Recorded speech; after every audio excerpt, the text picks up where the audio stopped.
First of all, if we are talking about a grassroots level, and if we have a system, if we make different policies for the grassroots levels, so we need to keep in mind we are not a federal system. So we are not looking at this perspective that things will be done differently for different sections.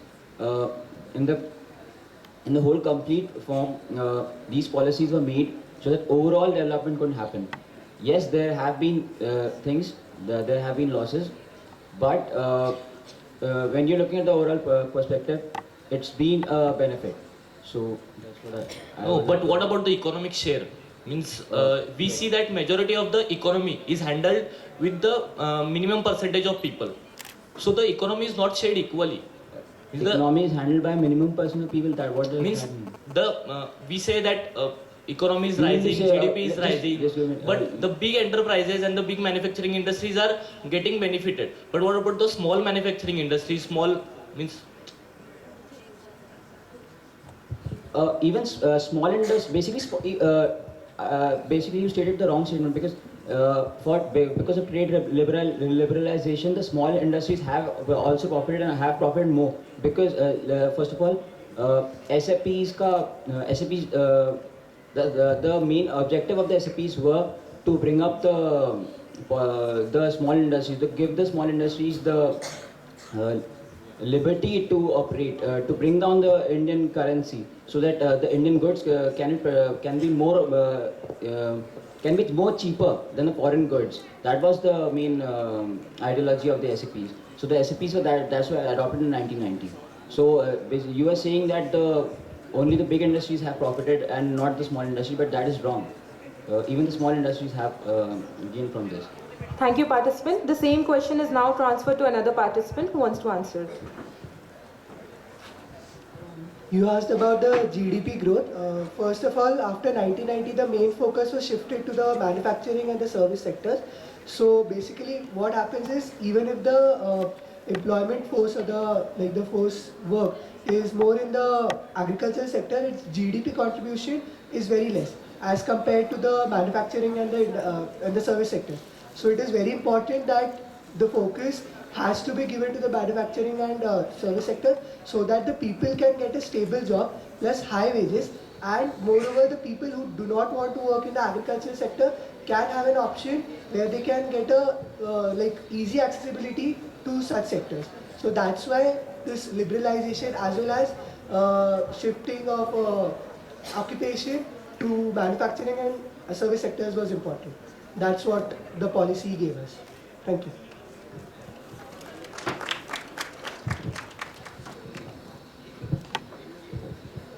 Yes. So on a, yeah, so on a lighter vein, now you had asked about whether this has percolated into the cities or not. Definitely it has percolated. So for example, if a policy has been set up on a national scale, if a large industry, if a small manufacturer or a small industry has been set up from a foreign collaboration, and it is kind of a state-of-the-art complex or a state-of-the-art industry, then definitely it has a lot of positive percolation effects for all of the small-scale industries as well.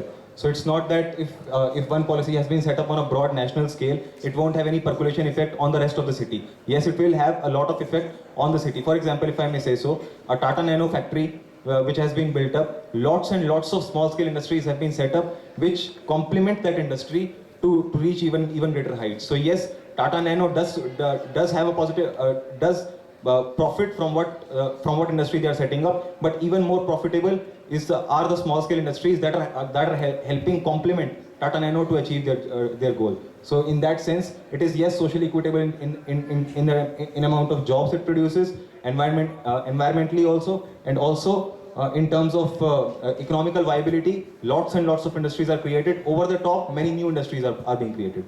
So that's my submission to it.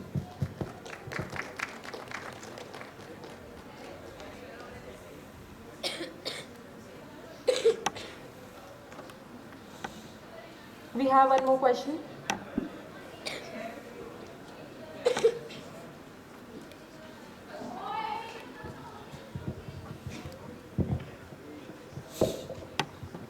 My question is to the guy in the seventh group. You talked about enabler of the equity. Uh, NEP as enabler of the equity, and you talked about slums, and the slum population has increased in the past 2 decades. Okay, so can you tell me, can you justify that statement, NEP as enabler of the equity? That's the first question, and I have one more question. You gave an example of Tata Nano factory. Tata Nano factory was shifted from Kolkata to Gujarat, and you know the thing, right? So was it equity or something? Means was it for all? Please mention the position you're questioning, for or against. Yeah, he has mentioned it. Pardon, can you please repeat your first question? I'll answer it one by one. Okay, the first question was you talked about NEP as enabler of the equity, Uh-huh. and then you talked about slums, and my question is like, please can you justify this NEP as enabler of the equity, whereas the slum population has increased in the past 2 decades? Yeah. So what you were referring to and what I said was it's a causal and effect relationship. So the slum population, which constituted about, for example, in the facts which I mentioned, that India constituted 18% of the overall population, and that 18% of population constituted 42% of the world population of slums.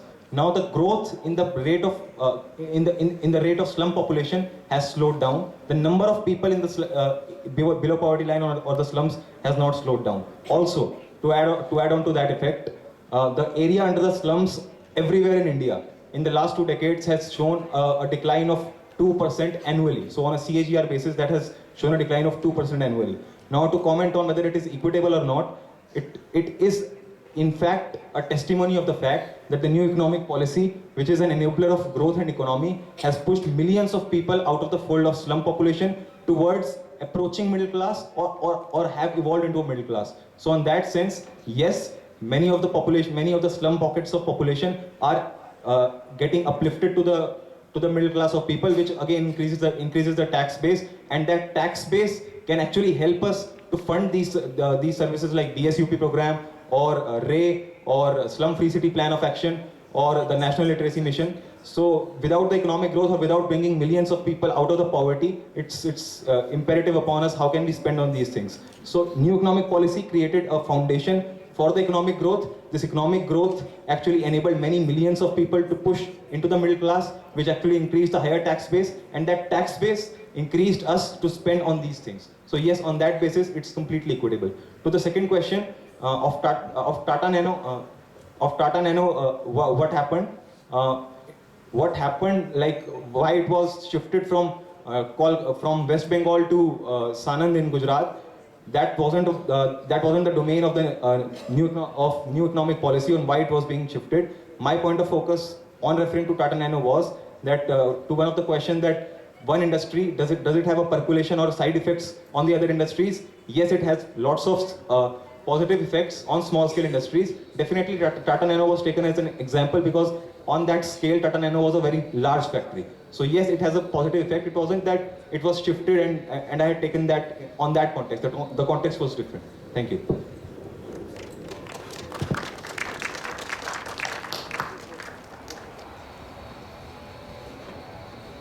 Next question. Hello, my question is for the people speaking for the motion. The new economic policy, when it was formed, it was basically to make our nation to the level so that time there was crisis of state of the art technologies and competition between the different industries existing inside our country, and it was one of the purpose was to make our country to invite state of the art technologies and to make people more competitive inside our country. So this has probably increased the. It is not only about the economic viability which we are talking. Is not only about the GDP improvement or not improvement of the GDP. It is also about human development index. So I think it has helped in improving the human development index and the technologies, and it has brought more competitiveness in our country.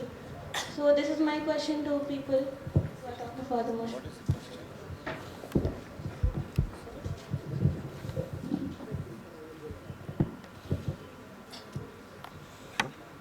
I would like to answer your question with one example. Revlon is an American company which after this, when this NEP came in India, they have, like Lakme, you know, it's an Indian company. It was, before it, the Lakme share was about 80% in Indian market. And now as it was, because of this NEP that was taken by Hindustan Unilever, which is semi-national company, and because of this, our own country's company shares have decreased. That is like, we are, because of this NEP, we are neglecting our own companies and we are funding the other companies. Because of these, our own, what to say, our currency rates and all will decrease because of this. Examples of lipsticks.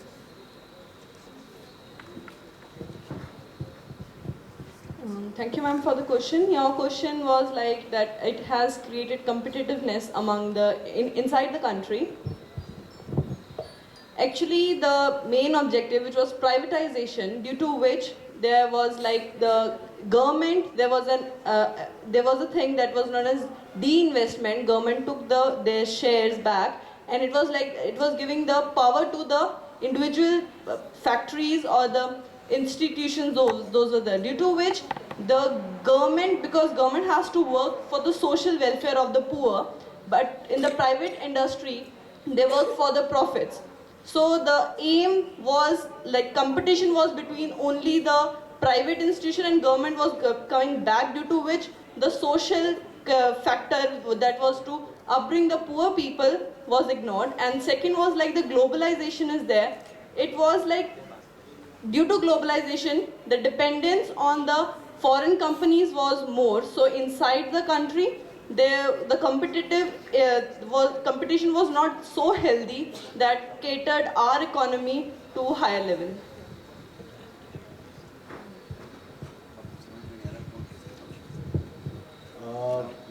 For answer to your question is like now we use mobile phones.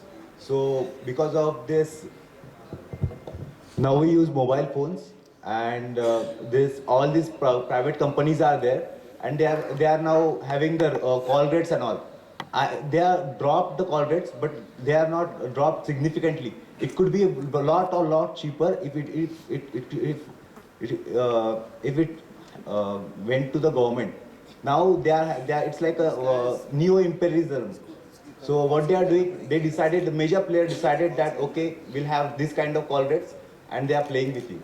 So this new economic reform doesn't actually help us out in that way, if you are saying. I have a question. Here. Yes, sir. Give me the mic. Okay, I have a question for you, the young boy in the white shirt. All his speech has been referring us and they, us and they. Who are these they? I just fail to understand whom you are addressing to. Please talk in first person, don't in third person. Who are us and who are they? I think the policy was defined for people who has more money, and they can access to the facilities which like foreign invest damage, FDI, which allow the foreign people and NRIs to invest in India. I said they to them, or the people who are rich and they can actually take advantage from the private sector. And us is like normal people of the India, which don't have the knowledge and facilities to basically the knowledge to how to invest in this kind of. I'm sorry, I have to interrupt you because telecom is one sector where privatization has been extremely successful. Yeah, it's successful. Earlier, to get a BSNL connection, people used to wait for 10 years. By the time, leave alone what sir is saying about bribe. And if you remember, in the 90s, I don't know if you will have seen, the photograph of the award year, photograph of the year award used to go to a thelawala or a rickshaw puller holding a mobile and going. That was the sort of reach the mobile, revolution had. And we always say that it's one of the most successful models of the new economic, one sector where it really worked very well. So I don't know, you chose the wrong sector to defend yourself. It's like growth, like policies are coming and they are making growth, that is good. But now we want more better. And our dream was that it should be available for everyone. Now also, it may be a bad, yeah, it is a bad example, but I'll say that if it, अगर ये government के पास होता तो ये ज़्यादा अच्छे से implement होता मतलब there will it will be gradually it will be decrease. Now we are paying for 3G and 4G, it is very high. The BSNL Wi-Fi and other sources are more reliable and more faster than these private sectors. Okay, taking the example from Lakme Revlon, I'm just not asking you to give me answer right now. Give me after this event is over. Can you name me one company, Indian company, which makes good chocolate? Just think about it. And answer me after this event is over.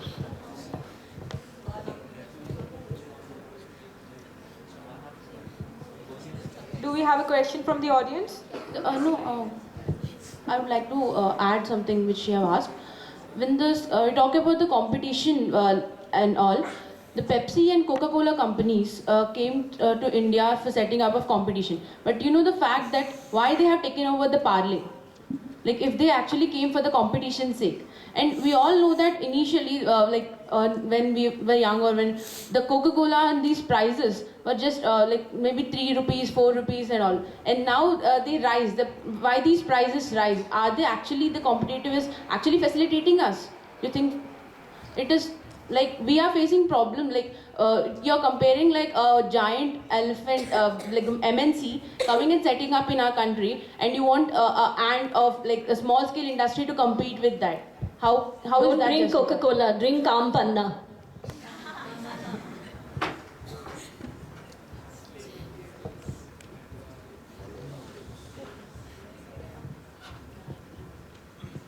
To mention about the telecom example which was given, before the rates, like I'm against the motion, like against the fact that before the telecom, what rates are going on, at that time it was about 16 to 20 rupees a minute. After once the like privatization happened, like when this foreign telecom companies came up, today the rates have sufficiently decreased to 1 rupee or 2 rupees a minute, like even less than that. And moreover, like after the 11th 5-year plan, what happened basically was like today, due to this privatization of telecom industry, it's like there are more than 6 lakh villages if we constitute in overall India. More than 5,50,000 villages have been connected through mobile networks.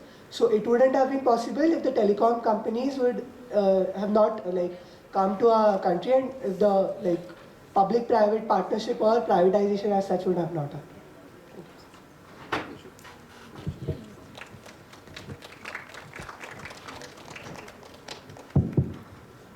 Ma'am, I would just like to answer your question, wherein by saying only that, can the private enterprises leave their individualism and the basic main objective of profit maximization and look after the welfare of the society?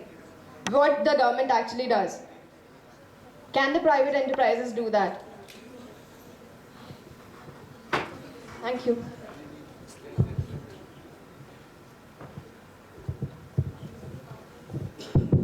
Question raised by the lady back there. Ma'am, I would really like to answer a question sharing a case study, very lucrative case study of Micromax.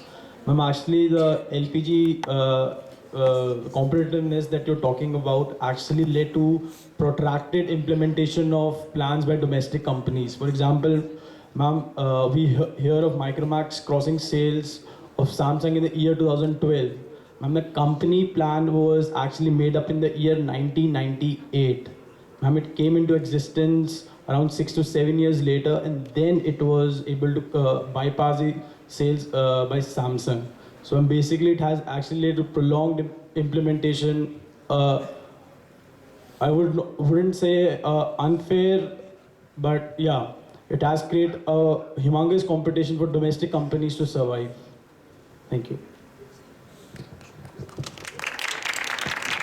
Yeah, so I am against the motion for this debate, but I want to comment on such things because it's quite interesting to hear lots of companies and lots of sectors being talked about. Like there are some sectors like telecom where ultimately yes, telecom prices have come down, but there are again some sectors, as sir has mentioned, there is no chocolate company, there is no Indian company that makes a blade. There are hardly 90% of the cars which are sold in the market right now are owned by MNCs. So the question we have to ask ourselves is that if we are talking about